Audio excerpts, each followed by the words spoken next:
Good morning. Welcome to The Whole Truth. I'm your host, Ernestine Truth Teller, and we're here today to talk about healthcare. Our guests are Dr. Betsibel Smart, a mathematics professor at MITT, Phineas Mefirst, CEO of Total Health Investments, and John Clarity, a healthcare advocate from Heal, California. Good morning, everyone.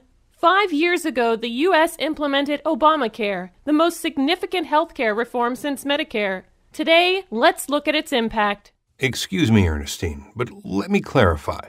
The reform wasn't really about health care. It was more about health insurance. There's a difference. Interesting, John. Could you explain? Of course. Before Obamacare, the insurance companies could refuse to insure sick people and even cancel people's insurance when they got sick. After Obamacare, that's illegal. But now, they have new ways to deny care. Wow, that sounds downright ruthless. Mr. Mefirst, could you comment? Yes, it's very simple, really. We have to take in more money than we spend. This is a business, you know. We have shareholders to report to, and sick people cost our company a lot of money.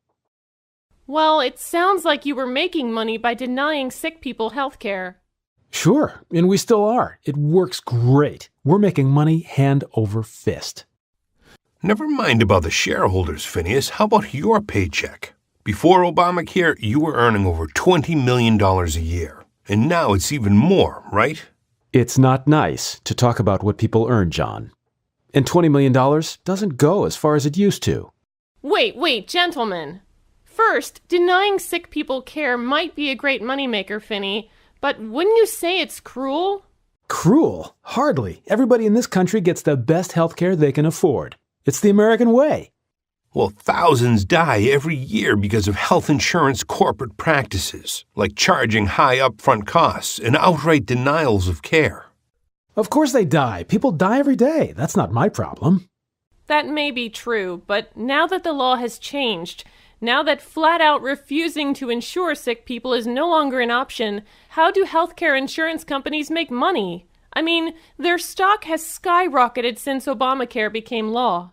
Oh, we have our ways, like reduced utilization. You know, we discourage people from even going to the doctor with complicated doctor networks. And if they do see a doctor, they owe thousands in deductibles before the insurance even kicks in.